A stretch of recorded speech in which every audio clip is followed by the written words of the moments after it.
Oh, there we go. We are live. Ladies and gentlemen, hello, bonsoir. Welcome to another episode of my Monday night podcast. It's called Monday Night Live because it's Monday night. It is the 4th of March. It's 9 p.m. French time. And we're here, we're live. Let's go. How are you, everyone? Cheers from wherever you're watching. I'm drinking a non-alcoholic martini. Mixed with, what's that called? Tonic water. I hope you're well. I had to rush to get here. I non-alcoholic, and I just said no to some free champagne. Oh, he's on the non-alcoholic stuff. Well done, Taylor. Congratulations. You're not an alcoholic. Cheers, everyone. How are we all? Sorry, I was a little bit late there to the live. I had to rush back. I hope everyone's doing well. Look who's in the house. It's Kite and Sailing from last week. He's back. Hello everyone, bonsoir, Bratislavat, Keith McMillan, Alpac Yo, Adam Crosby's in the house. He's back home as well. I had to rush back on my bike to get home in time. Myself and Mr. Adam Crosby were invited by the Paris Olympic Committee to the unveiling of their posters, the official Paris 2024 Olympic posters. Amazing, super fun. Let me show you the moment they were unveiled. Oh, that's my Instagram. The moment they were unveiled, I forgot to take a video, but luckily my manager Adam was there to do the honours. So here's the little unveiling at Musée d'Orsay on the other side of town for me, where they unveiled the posters / poster for the Paris 2024 Olympics. And it was great. It was great. It was super fun. They had free champagne, so Adam loved it. I had some Coke, which I don't know what's better for you, Coke or champagne, if you're not drinking.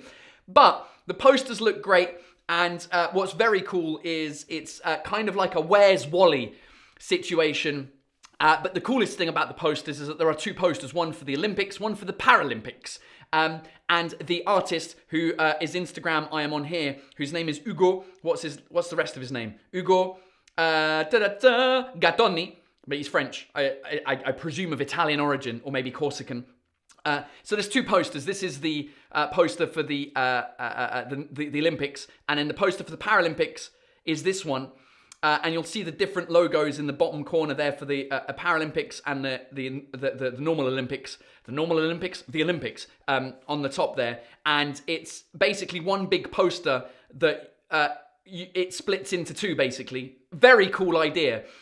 Much cooler than the Olympics, the London Olympics one. Anyway, it's like a massive game of Where's Wally, where you have to find the mascots, the little fridges, the clitoris-looking mascots, and it's amazing. This is not high definition because it's only on Instagram, but yeah, we were lucky enough to get invited to Musée d'Orsay to see the unveiling of those, have some free champagne, and listen to me.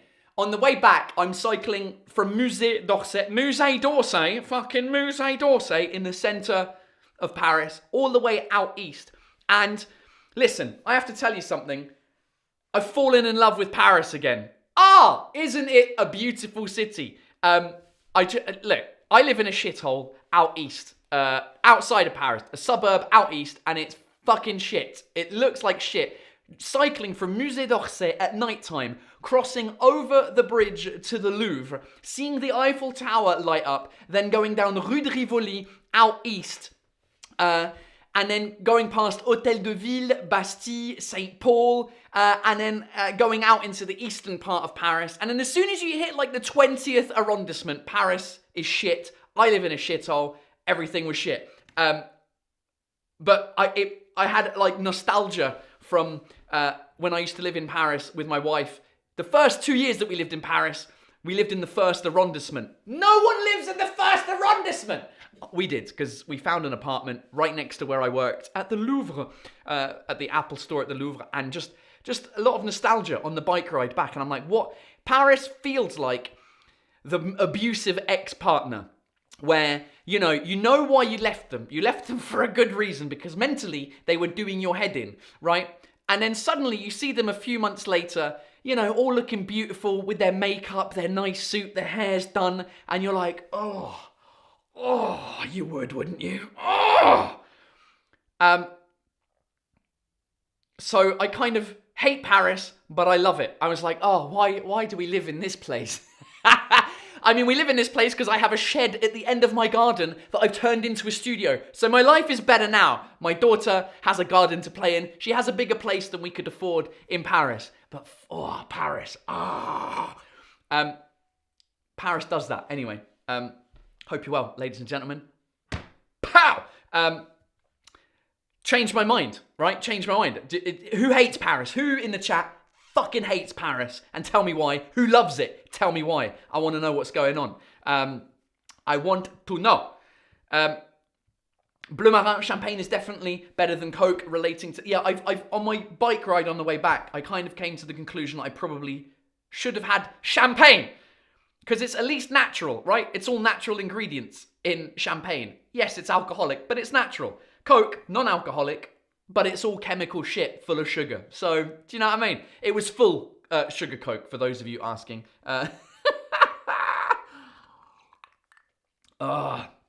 So, yeah, mate.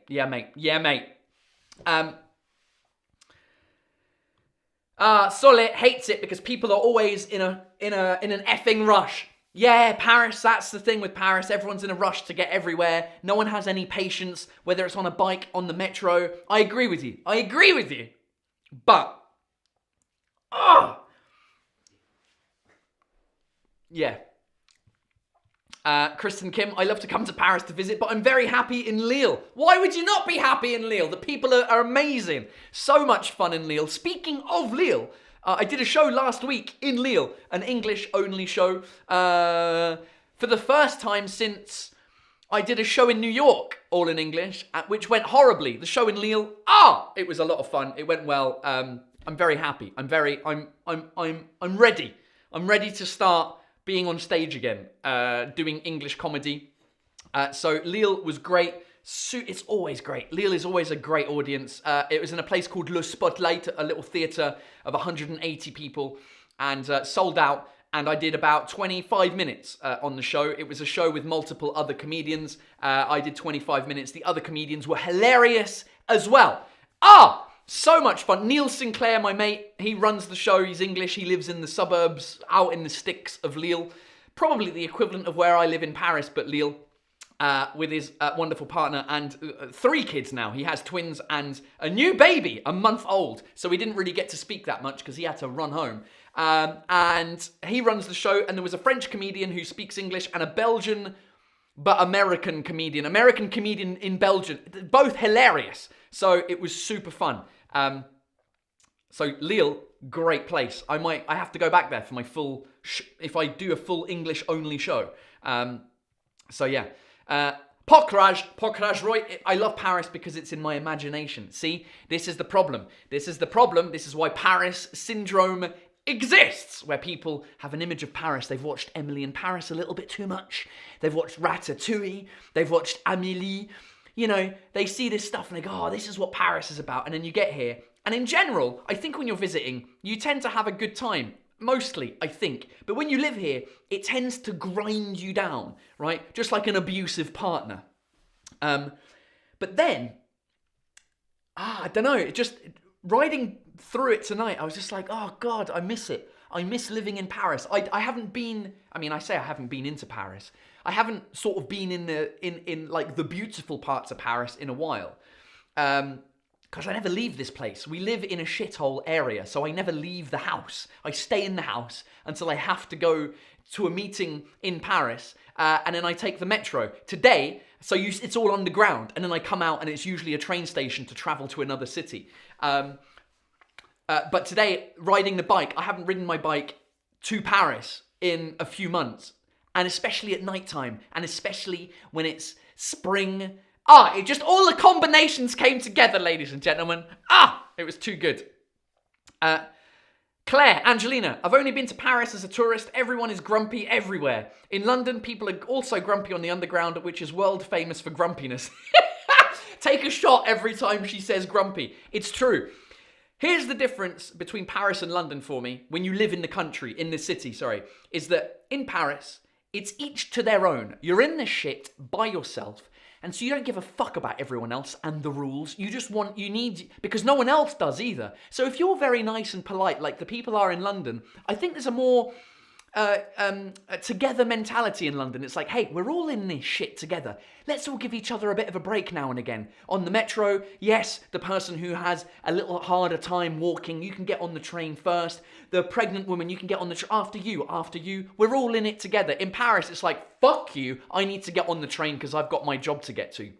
I need to park here because I've got to deliver my thing here. Delivery drivers drive me nuts in this place. And the further shithole you get to as a place in Paris, basically out east, the more people don't care about the rules because the population don't care about the rules, and everyone, it's like out the front of our house, we basically have our house, we have a park, a place to park our car, a parking space in front of the house, then we have a gate, and then in front of the gate is a driveway. It's not really, it's like the sidewalk, the pavement, the pedestrian where they cross. There's, I don't know, about 2 meters worth of sidewalk where if we open our gate and the car comes out, we can get onto the street. But every fucking day, some prick is parked in front of our gate, right?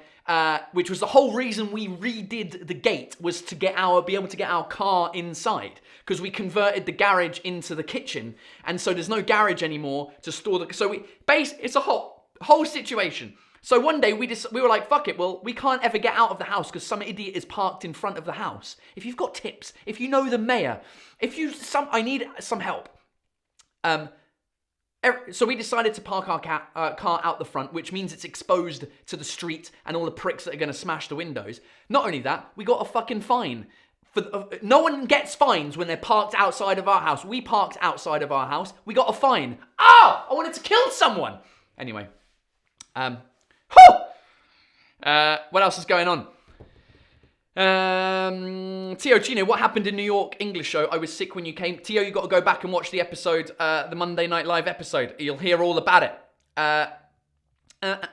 Nice 3DP, je suis belge, Bruxelles, et j'ai travaillé sur Paris pendant 3 ans. Mentalité de merde et trafic de merde. Yep, that's a pretty good summary of Paris. Shit mentality, shit traffic. The traffic's even worse now with the Olympics coming.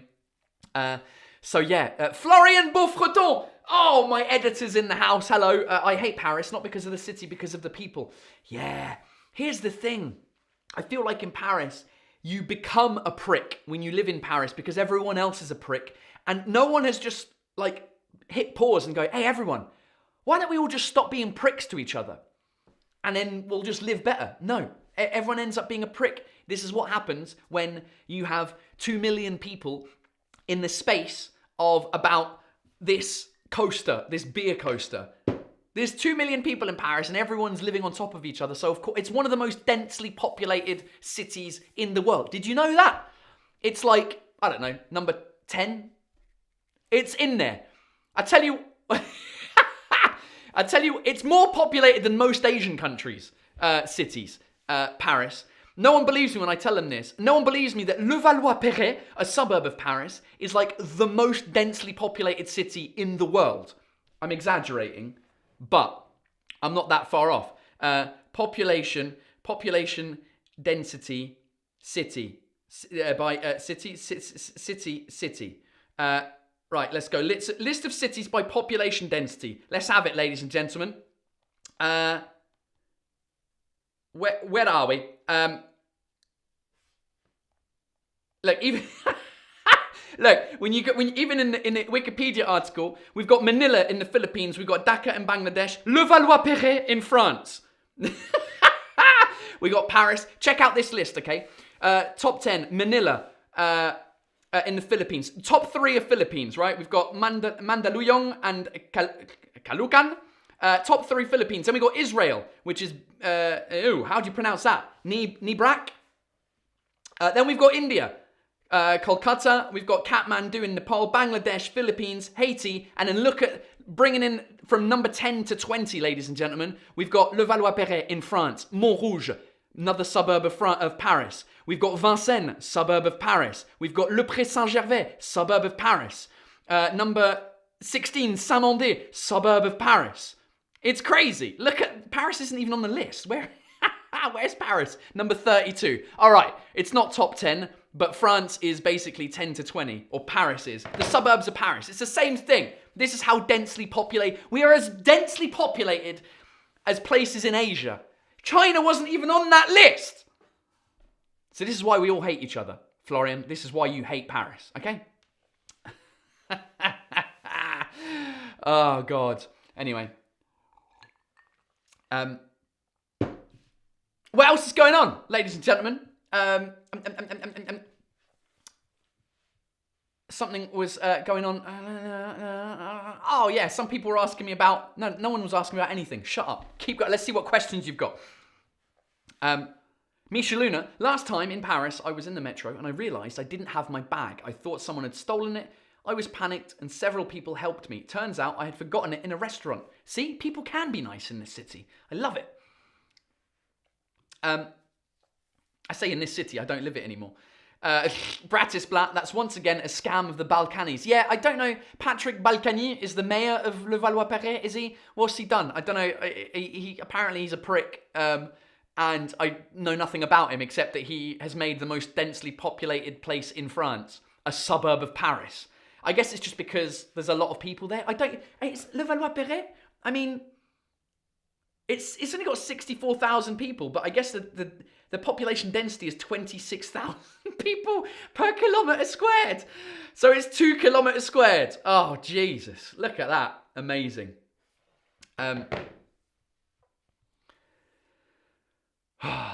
Any chance you'd move out one day and where to? TMSK. Great question. Listen, I was thinking about this on my bike ride on my way home. And we talked about it with my wife before.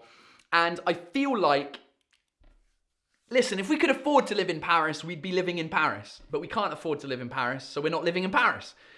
But I would like to move back to Paris, as would my wife. She's obviously like, yeah, if we had a decent-sized apartment, obviously it would be smaller than the house. But if we had a decent-sized apartment in the centre of Paris, obviously we would be able to do that, but we just can't afford it. But it's going to be, honestly, it's at this point, it's down to my daughter. It's going to be up to my daughter and up to what we decide for her, essentially. I feel like there's two routes that will come up in, how old is she? 4.5? 11.5. We got 7 years. So what day? What? 2031 is when we'll be moving from this house, in theory. And I think the options are either, one, we move to the west of Paris, where it's easier to get to English-speaking schools, because all the English-speaking schools are out west, in the richer suburbs and the richer part of Paris, because it's just full of expat pricks. Like me, or we move to an English-speaking country, or a bilingual-speaking country, like Montreal. It's not a country, but you know what I mean. Because I want my daughter, I want for her to have a decent sort of level of English and education in English, and she won't have a decent level of English if her only influence is me and like the TV, right?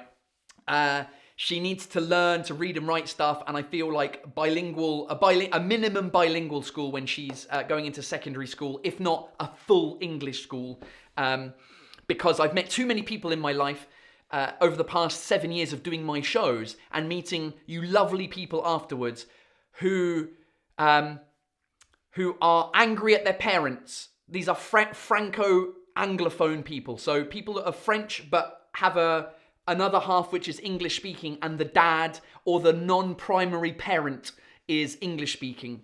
Meaning that when they're at home, they spoke French, they grew up in France, went to a French school, spoke French, and the only English influence was the other parent. And they have very strong French accents, they don't speak English correctly, and they don't like that for themselves. They hate their parents because of it. So, listen, my French is great. But it could be better. And I want at least for my daughter to have what I have in terms of levels of both languages and accents of both languages. And in order to do that, we have to, the reason my French is so good is I spent some years in France when I was a kid, right? And so it works as a kid. You could live for 50 years in France as an adult and still be shit at French or in English. So moving will definitely be on the cards, but I don't know. I mean, unless her English somehow becomes amazing, or they open a bilingual or like English school out west or out east, of Paris. We'll see. We shall see.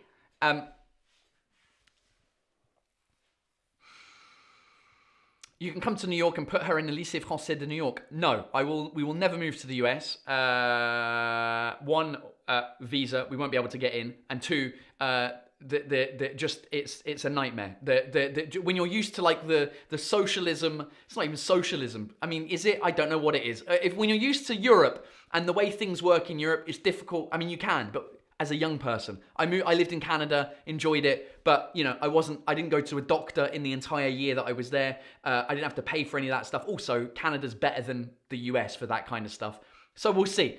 It's more the visa, to be honest. And New York's just too busy. It's like Paris. Do you know what I mean? Claire Angelina, garden for the little one goes above anything in a Paris flat. The problem is she doesn't use the garden because the garden is a shithole. Because we haven't done anything with the garden. She can't play in it because there's nowhere to play in it. It's just overgrown, basically. Maxime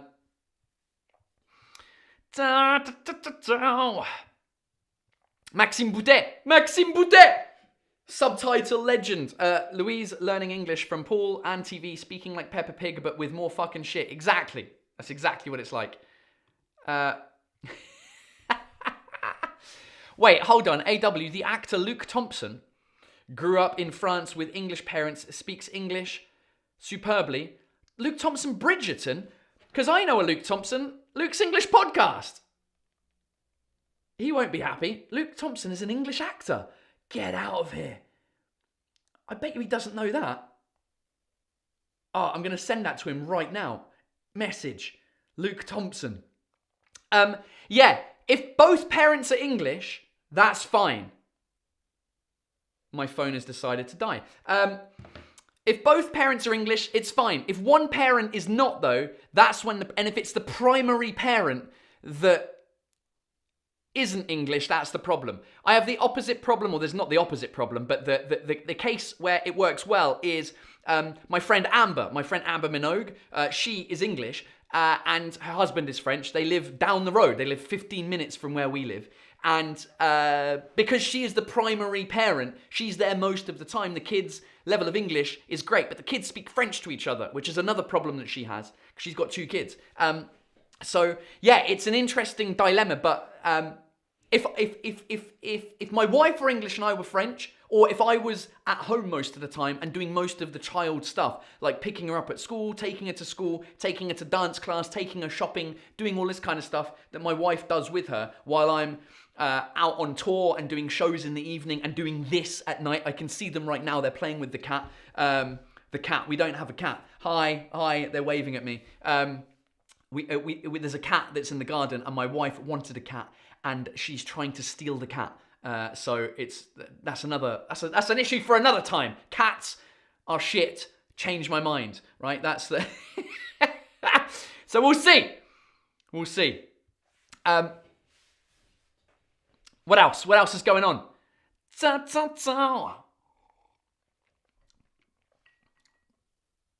The comedian Tati McLeod, I don't know how to say her last name, grew up in France but with English mum, and her English is perfect. Exactly. And now she lives in England. So it's, yeah, we just gotta figure it out.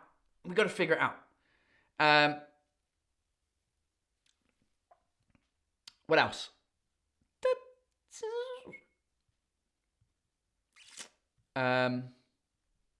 Che se chi spouse. Paolo, have you ever done a show in Italy? Whether or not, is there a possibility of doing a show here?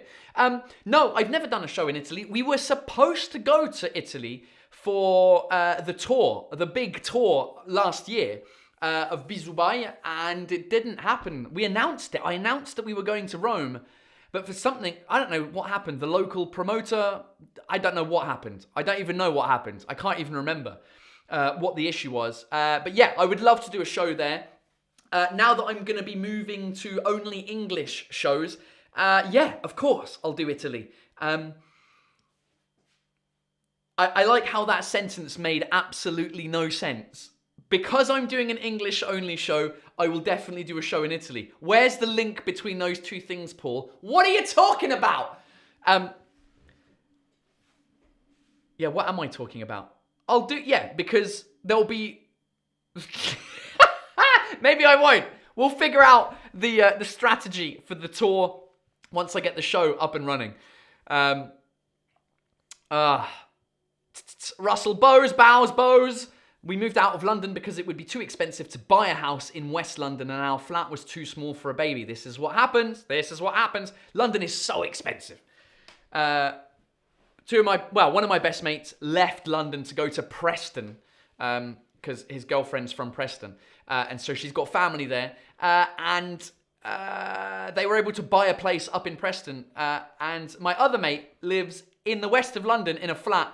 But it's so expensive. So expensive. People flat share. It's mental how expensive London is for certain things. Weirdly enough, if you want to buy a pair of Nike trainers, it's cheaper than Paris. But for housing, transport, and a bunch of other things, it's way more expensive. Outrageous expensive. So, you know. Yeah, I know. Is that Takey K? Takey K. It might be Takey K, the legend. Random question. How many people were involved in making What the Fuck France? I still put it on once in a while to show friends new to France. Well, thanks very much for continuing to share my content, Takey. Oh, how many people? I would say it was close to a total amount of 20 people. 25. Let me break down an episode for you, right?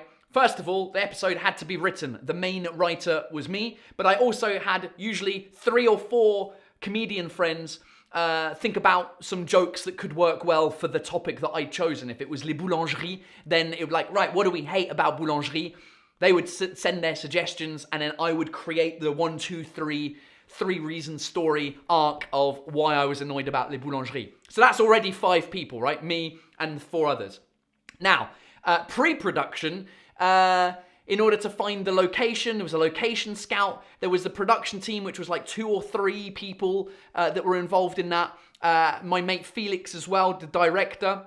But we'll save him for on set. So let's say 3 people involved in the pre-production situation, right? Then on set, we've got me. We've already counted me.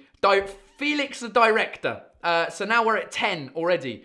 We've got the assistant director, Mika. We've got the Steadicam operator, Thomas. The Steadicam assistant, which was... who was that for most of it? Well, for most of it, it was Vlad, who also doubled as the cinematographer.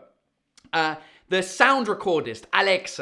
Who else did we have? We have Alix, who was part of the production team, who was there. We had Antoine, the guy who ran the catering and drove us all around.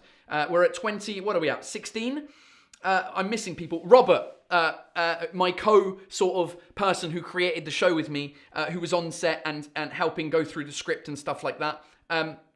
Who else do we have? We had some other people. Oh, we had the lighting rigging people like Hugo, who would put up the lighting stuff. Grip, I think we would call them in English, the grip. We had the costume designer, Josephine. She was on stage. We had, on set. We had hair and makeup, which was Gauthier. And then we had, so that's 20. 21 is Lisa, who was the props master, doing all the props. I'm going to be forgetting some people on set. There was basically 16 of us on set, which 5 plus 16 is 21. There we go. And then post-production, we had the editor, who towards the end was Arthur. We had the colorist, who, I can't remember the name of the colorist. I can't remember his name. Hugo. No, it wasn't Hugo. The editor, the colorist, the sound mixing, which was done by L'Arrière Boutique. Thibaut from there. Subtitles was done by me and Felix. And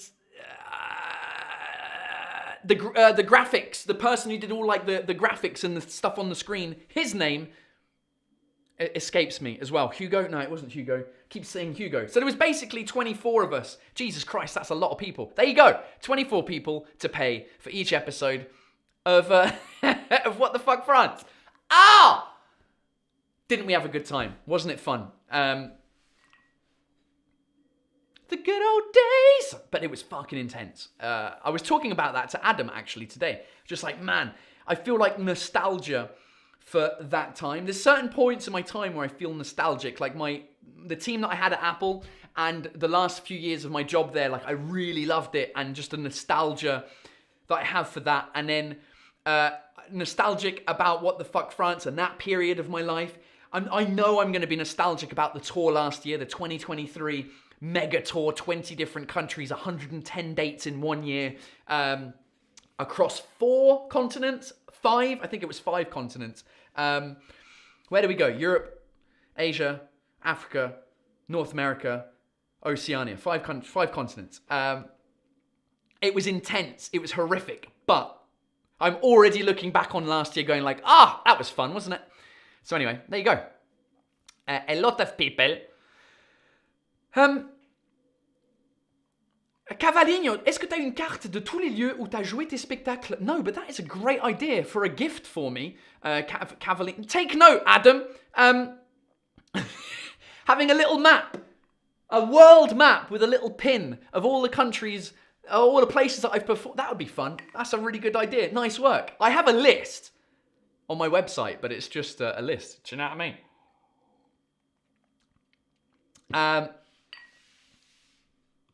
What have we got?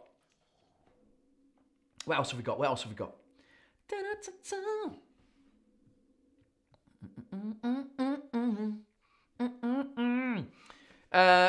My friend. People barely speak Italian correctly, never mind French, and English on top of it. You're très heavy. Yeah. No, I would like to go to Rome. I feel like English comedians or English-speaking comedians do go to Italy to perform. Do they? Do like Ricky Gervais, Trevor Noah, Amy Schumer, Ali Wong, all of those people, do they go to Italy? I don't know. They obviously go to the Northern European countries, but Italy? I don't know. Maybe. I don't know. Anushka. I grew up in France with an English mum that was an international program and was in an international program from my primary school years all the way to lycée. I actually had Amber Minogue as a teacher in primary school. What? Hold on, I'm screenshotting that right now. You had Amber Minogue as a teacher in primary school? How old are you, Anushka? She's not that old. Oh, Jesus. What? When was she teaching English? Oh, that is amazing. I grew up in France with an English mum. So you had Amber Minogue as an English teacher, yet mum was... That's an interesting story. I love it. All right, Eric Didier Georges. What a great name. Dad was French. Okay, mum's Scottish. Brought up playing the bagpipes on the wrong pipes. Suppose I'm still a wee ball bag. Brought up playing bagpipes on the wrong... Is that a sexual thing? What do you mean you were... Where did you grow up, though? I like how you've translated ball bag, sac à couilles, a ball bag. Oh, nice. Right, I need to find out how old... Anushka's 19. Oh, my God. In primary school? What years is primary school? Up until 11. Okay, that's fair enough. My God, aren't we getting older quickly? Because, I mean, I've been here for 15 years. How long have I known Amber for? I've known Amber for 10 years. So... 10 years ago, she was teaching English to you, and you were 9. Oh, God, Anushka. Oh, God. It's depressing. Whew.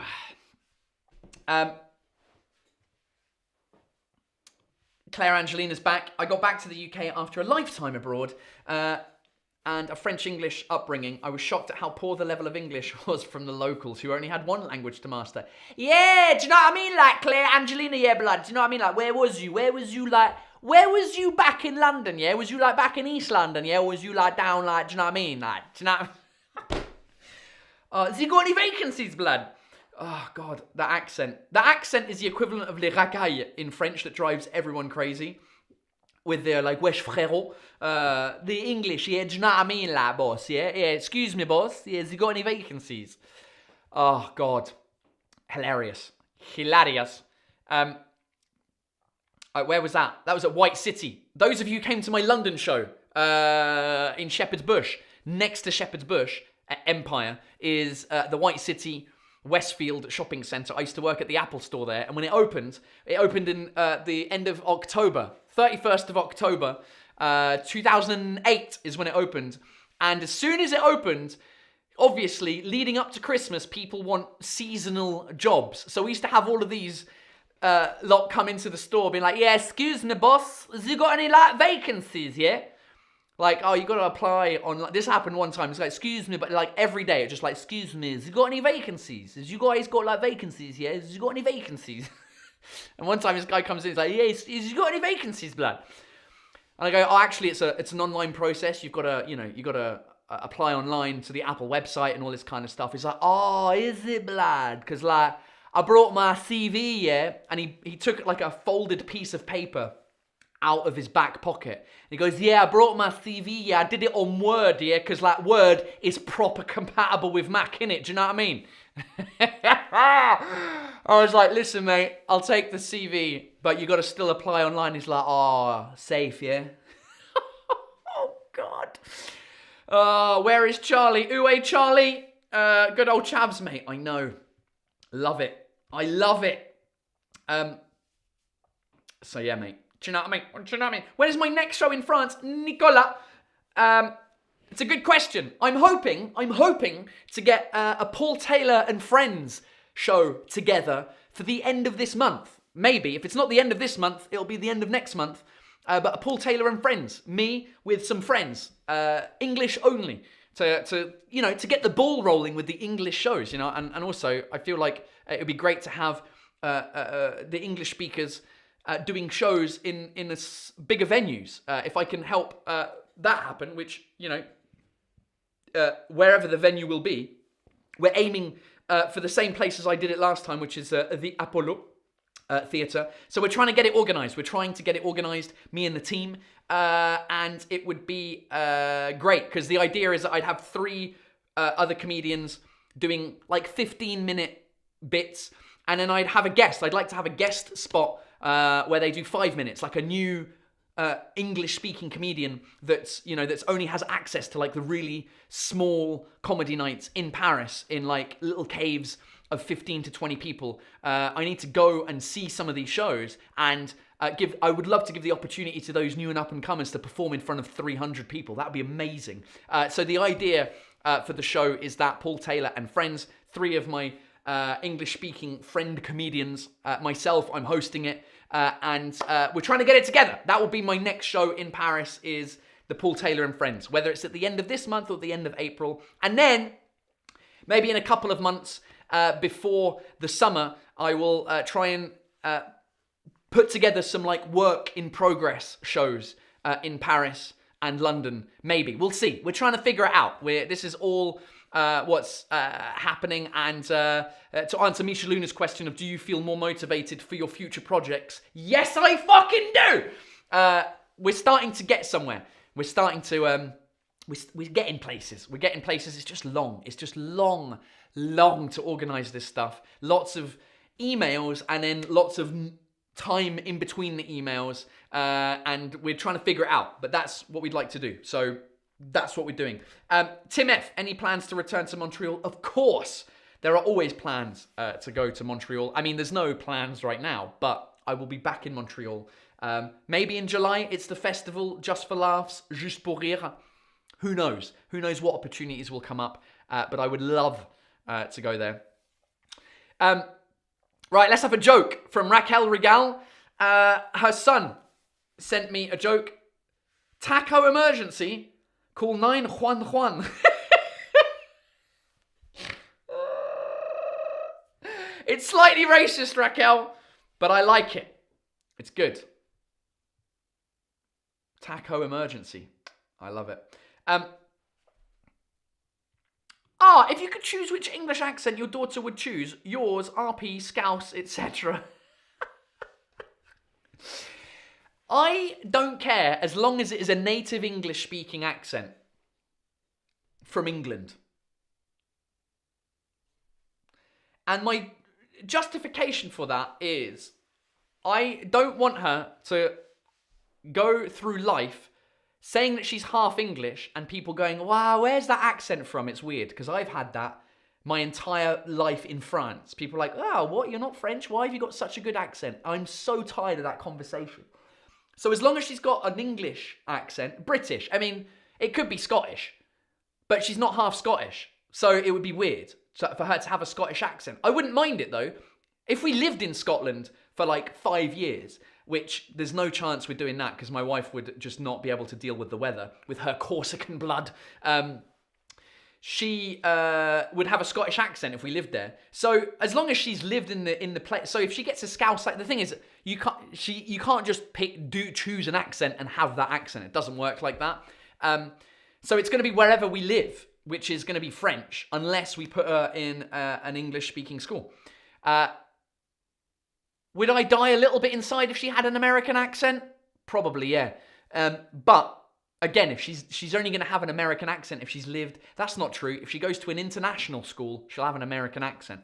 Which, as long as it's native English speaker, so that when she says, oh, I'm a native English speaker, people are not questioning the thing. It just adds. This is why we called her Louise. It's an easy name where no one's going to question it. No one's going to say, how is it written? Oh, it's got an accent. Does it not have an accent? The parents at our school that come up with the names of their children, and mainly I'm talking about white, middle-class, hipster, bobo wankers that come up with these fucking names for their kids. I'm like, do you not ever think that your child is going to leave this country? What are you doing? Even in this country, you've spelt it weirdly. Oh, mais on voulait que ça soit unique. Ta gueule. Shut up. Do a favour to your child and just give them an easy name. Louise, easy. Emma, easy. Charlotte, easy. Steve, easy. Dave, easy. Michelle, easy. I'm trying to think of a non-easy name. Apolline, fuck off. It's too complicated. For the child, it's a pretty name. I mean, no, because if they go to an English-speaking country, what's your name? Apolline? Ugh. What, Apolline? Shout out to all the Apollines in the house.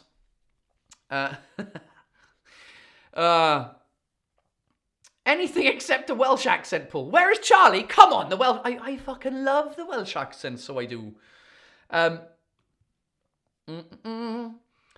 Send Louise to live with Granny May for 2 to 3 weeks every summer. Accent mastered. Hey, can you imagine? My daughter comes back from 3 weeks with my mum. She's like, right, Dad, can you fuck off with your English accent? I'm here with my Northern Irish granny.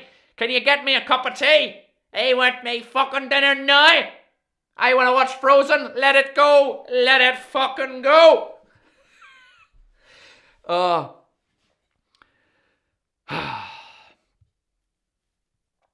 Misha Luna, what if she starts watching lots of American stuff and develops an American accent? Yeah, that's not going to happen. Because she's got me at home. So that'll be all right. It's more when she's speaking outside of the house. Do you know what I mean? Eglantine is my favourite. Oh, it sounds like something you'd find on a breakfast menu. All right, mate, what are you having? I'll have the pancakes with maple syrup. What are you having? The eglantine. The what? The eglantine. The eggs with the clementine. I don't know. You need to see all the names in the USA these days. A big rainbow.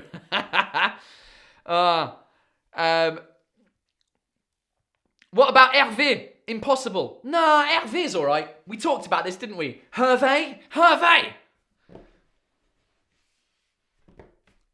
It can work. It can work. Well, you got to also think about other languages, like Spanish. Do you know what I mean?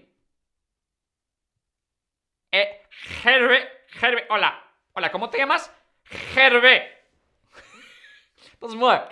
Doesn't work. Juan Pablo. Luis doesn't work in Spanish, does it? Luisa, but it can. Luisa, Luis, they're able to pronounce the words, right? Theophile. Theophile. It sounds like it's something you'd be arrested for. Spanish, it doesn't work. Theophile doesn't work. Mathilde is a simple name, but I change it to Matilda when I go to Japan because it's too difficult for them to say. There we go, classic. It is a simple name, but not in English. Mathilde? I mean, it is. Matilda? But what is that? Wasn't there a Roald Dahl book called Matilda? Was it called Matilda, or was her character called Matilda? Like, is that... Un problème avec le prénom Apolline? Je suis toujours obligé de corriger les gens. Personne ne sait l'écrire correctement. This is your parents' fault, okay? Blame your parents. Apolline? Yeah, because it's 2 P's, 1 L, 1 L, 2 P's. What's the situation? I'm done with people. Look at this. Raquel, classic example. Roxanne, Lennox, Axel. Perfect. I mean, Axel is the only one that could be mistaken because it's like, is that what, like Axel Foley? Like Beverly Hills? No, what is it? Was it the Beverly... What is that? Axel Foley. Is that Beverly Hills Cop? It is Beverly Hills Cop. Because that's a boy in English. Axel. Like Axl Rose. Axel. Yes. It's on the verge of being a difficult name for an English speaker. But Roxanne. Roxanne! And Lennox like Lennox Lewis. Annie Lennox. It's a great name. Love that name. What else? What else have we got? You wouldn't believe some of my pupils' names. Oh, Raquel.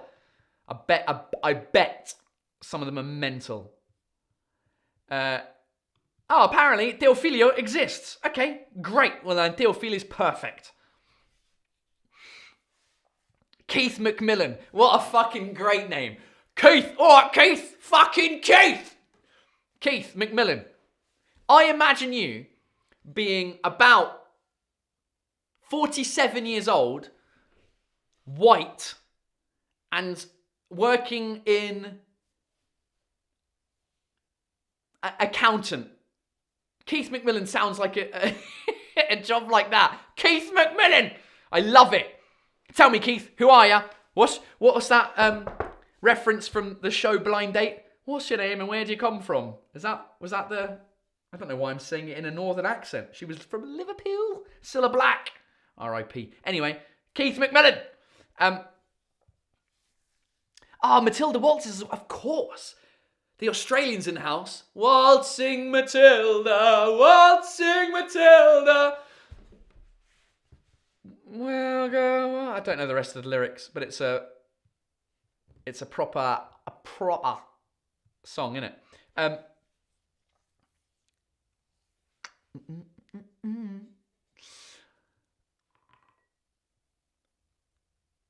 The French would say kiss instead of kiss. Oh, they totally would, wouldn't they? Kiss, kiss. Kiss, like I kiss you, you kiss me, we are in love. Very good, very good. Kiss, I like the name, kiss. Oh, kiss. C'est pas possible, le TH, pas possible, kiss. Oh my god. Keith. Kiss Macmillan. C'est qui Macmillan et pourquoi je dois l'embrasser? Oui.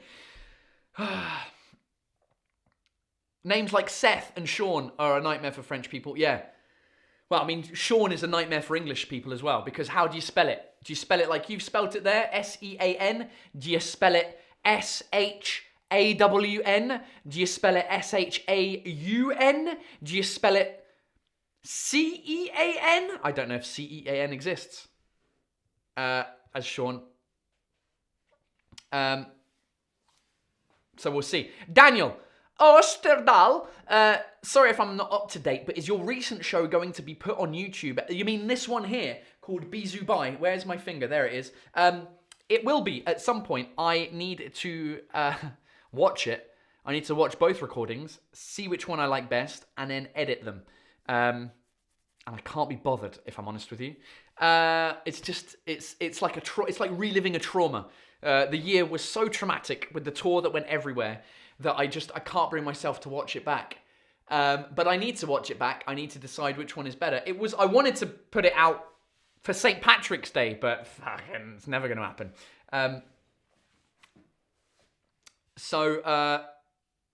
Yeah, right, let's have it. Keith McMillan, he's scientist rather than accountant. 1-0 to Keith.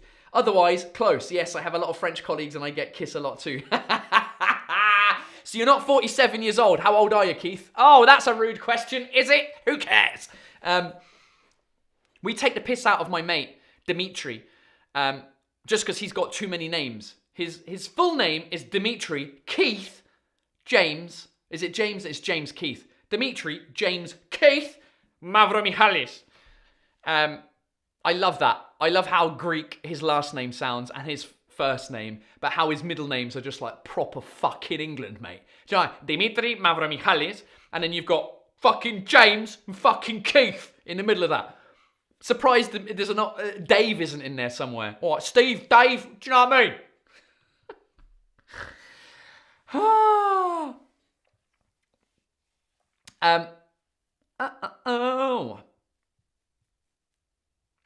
All right, Takey. It is Takey K from Polynesia. French Polynesian names. Boirava, Manatea, Orama, Takey, Toriki, Tehani. I feel like you're allowed to have those names though. French Polynesia. I tell you what my daughter is loving at the moment, Takey, and I would love your Polynesian take on the film Moana, otherwise known in Europe as Vaiana, which drives me nuts. It's just one of those things that really, really annoys me. But it's fascinating from a language perspective, right? The Disney film, is it Pixar? No, it's not. It's Disney. The rest of the world know it as Moana.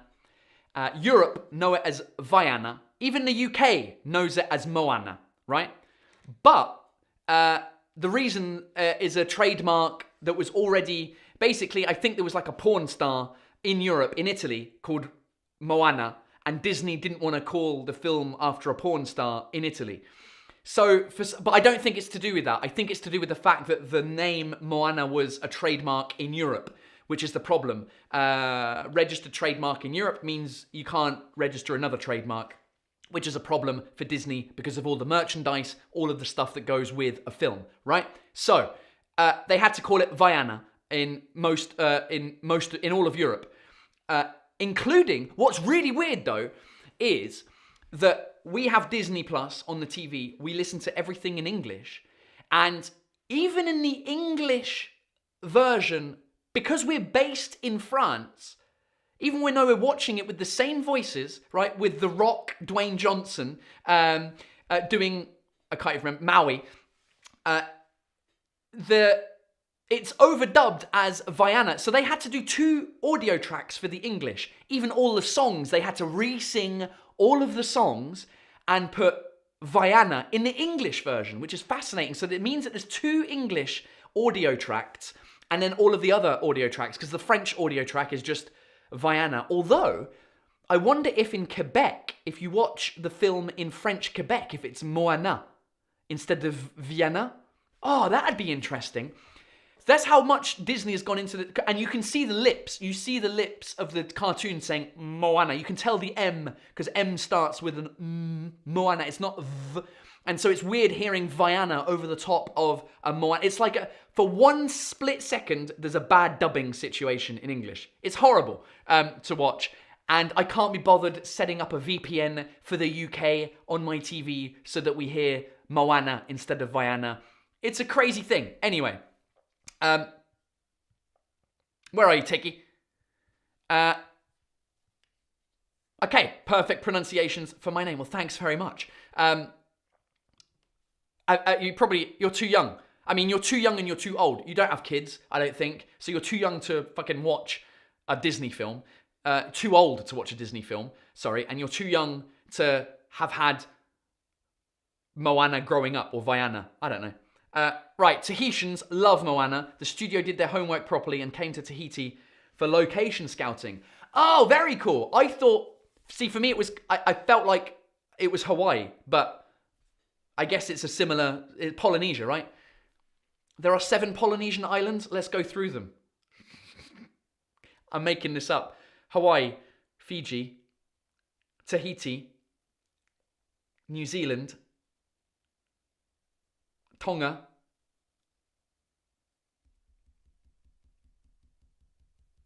did I say Tahiti? Yeah. What's the other French place called? La Polynésie Française. That's not the name of the place. New Caledonia. Samoa. Thanks very much. Let's go. Oh, the Cook Islands. I forgot the Cook Islands. Tuvalu. Of course. Wait, there's more than 7 then. What? Am I just making shit up now?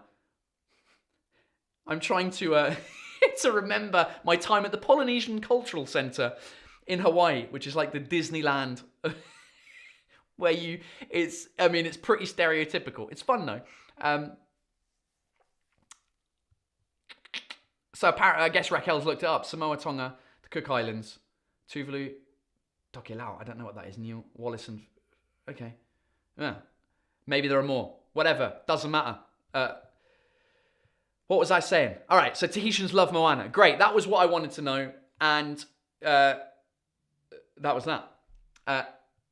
AW says, can we have some terrible translations, please? Yes, we can. Ladies and gentlemen, it is time for the part of the show where you send me your terrible translations by email and we look them and we have fun. Just before we do, Moana is based on several Polynesian islands, including Tahiti and Hawaii. There you go. Let's go. There's 100. Yeah, there's 1,000 islands. I meant like nations. Do you know what I mean? I don't know. I felt like there was 7 or like less than 10. And it doesn't matter. Terrible translations. If you find some terrible translations out and about in the wild, you can send them to me. Oh no, I've lost my little window with the little thing. Where is it? How do I show that thing? Comments and reactions, camera switcher, camera effects, interview chat, network overlays. There we go. You can send them to me by email at terribletranslationsftw. That's terribletranslationsftw@gmail.com. And I will read them out and see what we have. Right, let's go. Where are we? Gmail. Right, we've only got a couple to go through. All right, let's go. Let's go with Nad Low. They're trying, but failing miserably. Okay, let's go. This is a French... Internet problems. All right. Pizza emporter? No. Pizza à emporter. To where? And sur place. And on the spot. Oh, come on. Sorry, first of all, let's not even talk about the language to start with. Let's just talk about how they've decided to write this on a window. I understand that you want to have English, French, right? But don't mix it up in the same sentence. You should just have pizza à emporter ou sur place. Pizza, and then have another. Well, I mean, yeah, I guess I know what they're trying to do. It's doubling up, but it just looks weird because it's split into 2. You're reading. You wanna read it in one. It's like my comedy shows. Pizza à emporter, to where you can have. But that doesn't even. I don't even know where they're getting that translation, because you don't wear anything. You porter, to wear clothes is porter. It's not emporter, so that's weird. To wear to emporter is to take away. Pizza to take away, sur place, on the spot. That's if you're running on the spot. Tu cours sur place. That makes sense. Take away or eat in would be the...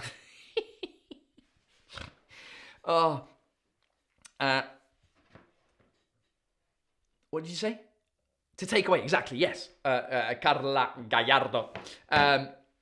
Carla, that's a good name. Carla, that's a good name for the 3 languages. Love it. Right, next one. Wait, is that all that's the problem? No, she sent another one, didn't she? Or he. Nadlo, I presume it's... whatever, doesn't matter. Let's go. Cette pompe n'est pas un automate. Veuillez venir régler votre carburant en boutique. I'm already trying to just understand that in English before I get to in French. Cette pompe n'est pas un automate. Veuillez venir régler votre carburant en boutique. Okay, so this is a petrol station, une pompe à essence, a petrol pump, is not an ATM. Please come in and pay for your petrol in the shop. Now, what does it say in English? This pump... They haven't even bothered translating it. This pump is not an automate. Please regale your carburant in boutique. No! In German. Diese Pumpe ist nicht eine Automate. Bitte regle eure Carburante in boutique. I don't speak German. But I'm convincing. Oh, they haven't even bothered. I mean, that's got to be a joke, surely. This pump is not an auto... I mean, you read that in Borat, don't you? This pump is not an automate. Please regulate your carburant. It doesn't even work in... It's so bad, it doesn't work in Borat. Oh, man, that is outrageous. Daniel Osterdalle has confirmed that the German translation is also terrible. Oh, my God.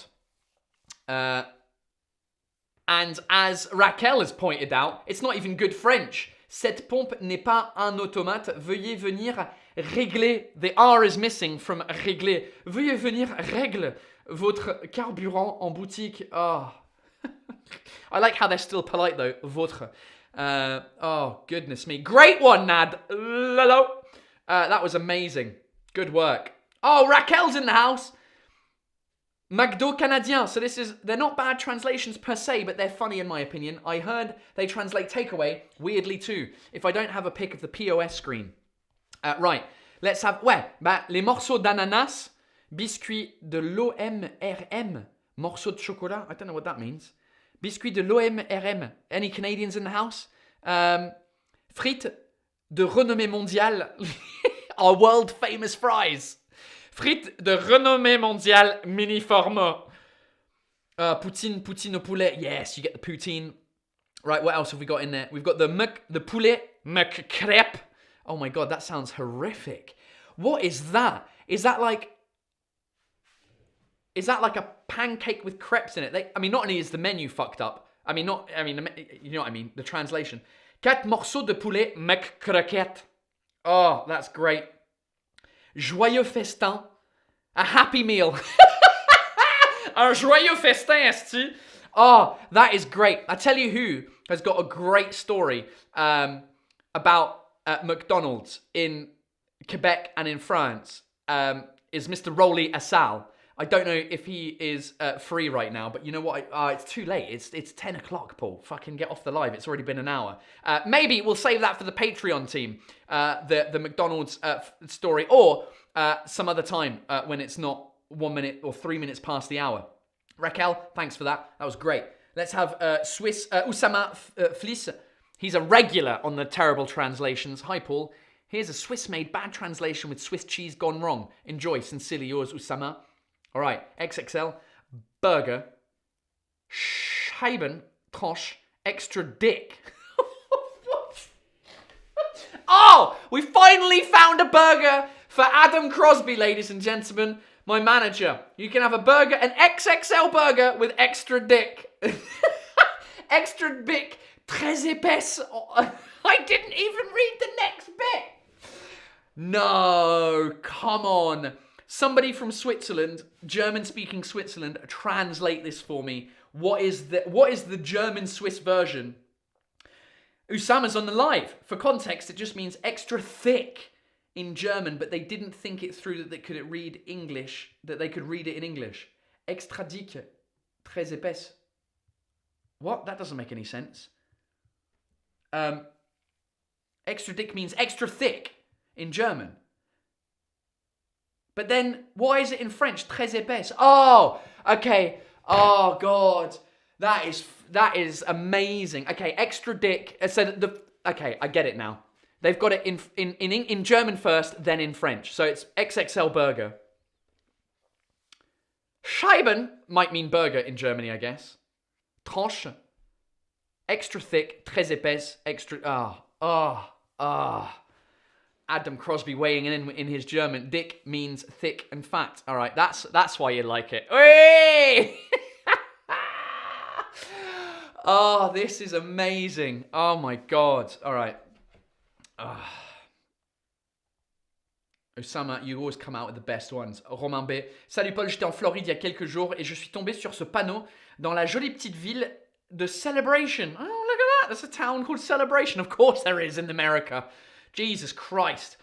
Il n'y a pas vraiment de mauvaise traduction en soi, mais j'ai trouvé la règle numéro 5 assez étonnante. Rule number 5 is weird. Fountain rules. Shower before entering. Okay, a fountain. Isn't that the whole point of a fountain? No glass or animals in the fountain area. No food or beverages in fountain or on fountain wet deck. Okay. Do not swallow the fountain water. It is recirculated. Okay. Do not use the fountain if you are ill or with diarrhea. Do not use the fountain if you're ill with diarrhea. What?